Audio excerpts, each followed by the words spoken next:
అందరికీ నమస్తే అండి. నేను మీ Dhana. Welcome back to our channel Dhana cooking and vlogs. First of all మన ఛానల్ సబ్స్క్రైబ్ చేసుకున్న ప్రతి ఒక్కరికి చాలా చాలా థ్యాంక్స్ అండి. అలాగే కొత్తగా మన ఛానల్ చూసే వాళ్ళందరూ ప్లీజ్ సబ్స్క్రైబ్ చేసుకొని వీడియో చూడండి. వీడియోకి చిన్న లైక్ ఇవ్వడం మర్చిపోవద్దండి. ఏంటండి ధన గారు చేప ముక్కలన్నీ ముందర పెట్టుకొని ఏవేవో మసాలాలు కలుపుతున్నారు. ఇంతకీ ఏం చేస్తున్నారు? ఫిష్ ఫ్రైయా లేక పులుసా? అదే కదండి మీ డౌట్. అవునండి, ఫిష్ ఫ్రై చేస్తున్నాను. నేను ఇక్కడ 9 చేప ముక్కలు తీసుకున్నానండి. చేప ముక్కలు క్లీన్గా నీట్గా కడుక్కోవాలండి. ఒక 3-4 టైమ్స్ మంచిగా కడుక్కొని చివరిసారిగా అందులో కొంచెం పసుపు, నిమ్మకాయ, సాల్ట్ వేసి మంచిగా ఇంకోసారి మొత్తం పట్టించి బాగా కడుక్కోవాలండి. అప్పుడే చేపలో నీచు వాసన అనేది రాదనమాట. ఫ్రై కోసం మసాలా ప్రిపేర్ చేసుకుందామండి. టేబుల్ స్పూన్ కారం, 1/2 టీ స్పూన్ పసుపు, కొంచెం సాల్ట్, అలాగే టేబుల్ స్పూన్ వచ్చేసి ధనియా powder, teaspoon garam masala, 1/2 teaspoon జీరా పౌడర్, 1/2 టీ స్పూన్ మిరియాల పొడి, అలాగే 1 టేబుల్ స్పూన్ వచ్చేసి అల్లం వెల్లుల్లి పేస్ట్ అండి. ఇవన్నీ ఆల్మోస్ట్ మన ఇంట్లోనే ఉంటాయి ఇంగ్రీడియంట్స్ అన్నీ. లాస్ట్కి 1 టేబుల్ స్పూన్ కార్న్ఫ్లోర్ అండి. అంతగా మీ దగ్గర కార్న్ఫ్లోర్ లేకపోతే 1 టేబుల్ స్పూన్ బియ్యం పిండినైనా తీసుకోండి. అది జస్ట్ మనకి బైండింగ్ కోసం అండి, ఫిష్ బైండింగ్ కోసము.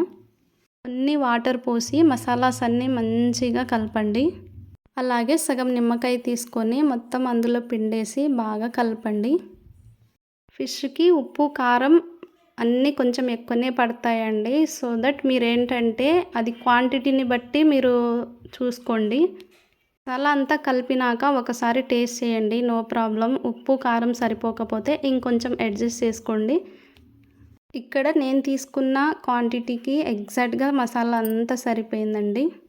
మంచిగా మసాజ్ చేసి వీటిని ఒక 1/2 అవర్ కానీ పక్కన పెట్టేయండి. వీలైతే 1 అవర్ అయినా పర్లేదు. అంతగా టైం లేదు అంటే ఒక 20 మినిట్స్ ఖచ్చితంగా పక్కన పెట్టుకోండి. నేనైతే మసాలాస్ అన్నీ ముక్కలకి బాగా పట్టించి డీప్ ఫ్రిడ్జ్లో పెట్టానండి 1/2 అవర్. అలా కలపడం వల్ల ముక్కలకి మసాలాస్ అన్నీ మంచిగా పడతాయండి.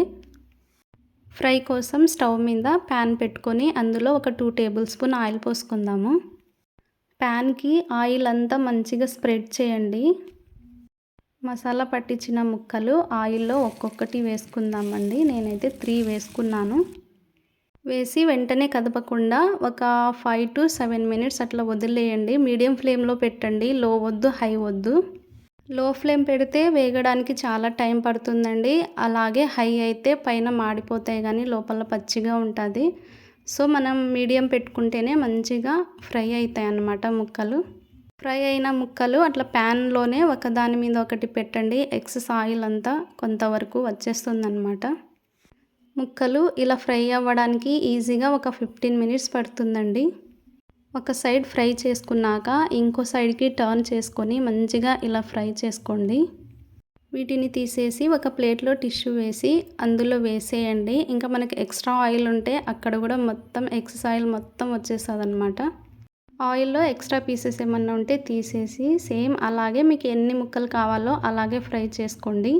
నేనైతే 6 ముక్కలు ఫ్రై చేశానండి. 2 టేబుల్ స్పూన్తోనే 6 ముక్కలు. ఎక్స్ట్రా ఆయిల్ వేయకండి. ఇన్కేస్ ఆయిల్ మిగిలినా కానీ అది మనకి వేరే దానికి యూజ్ అవ్వదన్నమాట. ప్యాన్ని కొంచెం అలా కదుపుతూ ఈవెన్గా ముక్కలన్నీ మంచిగా ఫ్రై చేసుకోండి. ఒక సైడ్ మంచిగా ఫ్రై అయినాక ఇంకో సైడు ఫ్లిప్ చేసి ఫ్రై చేసుకోండి. ఒక్కసారి ఈ ప్రాసెస్లో చేసి తినండి. బయట ఎక్కడ తిన్నా కానీ మీకు ఈ టేస్ట్ రాదండి, అంత బాగుంటాయి అన్నమాట.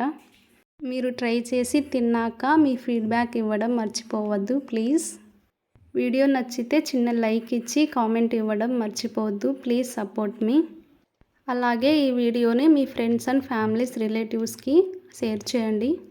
ఇక్కడ మీకు చూపించడం కోసం డిజైన్ చేసుకున్నానండి నాకు నచ్చినట్టు. స్కిప్ చేయకుండా వీడియో చూసిన వాళ్ళందరికీ చాలా థ్యాంక్స్ అండి. ఈ రోజుకి ఈ వీడియో అంతే. మళ్ళీ వీడియోలో కలుసుకుందాం. ఉంటాను.